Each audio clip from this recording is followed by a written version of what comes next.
Bharat Ratna academy চ্যানেলে আপনাদের স্বাগত। ডিয়ার ভিউয়ার্স, আজ আমরা আলোচনা করব রাকেশ শর্মা সম্পর্কে। চলুন শুরু করি। প্রথম প্রশ্ন, রাকেশ শর্মা কত সালে মহাকাশে ভ্রমণ করেছিলেন? সঠিক উত্তরটি হলো 1984 সালের 3রা এপ্রিল। তিনি 11ই এপ্রিল আবার পৃথিবীতে ফিরে আসেন।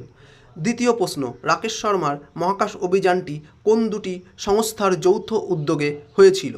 উত্তর, ভারতের ইসরো এবং সোভিয়েত ইউনিয়ন বা তখনকার রাশিয়ার ইন্টার কসমস স্পেস প্রোগ্রামের সাহায্যে। 3 নাম্বার, রাকেশ শর্মা ভারতের কোন রাজ্যে জন্মগ্রহণ করেন? সঠিক উত্তর, পাঞ্জাবের পাতিয়ালা শহরে। 4 নাম্বার, রাকেশ শর্মা কোন সোভিয়েত মহাকাশযানে চড়ে মহাকাশে গিয়েছিলেন? উত্তর, সুয়েজ T-11। 5 নাম্বার, মহাকাশে কোন স্পেস স্টেশনে রাকেশ শর্মা প্রায় 8 দিন কাটিয়েছিলেন? উত্তর, স্যালুট 7 অরবিটাল স্টেশনে। 6 নাম্বার, 1971 সালে ভারত পাকিস্তান যুদ্ধে রাকেশ শর্মা কোন যুদ্ধবিমান চালিয়েছিলেন? উত্তর, MiG-21 ফাইটার জেট।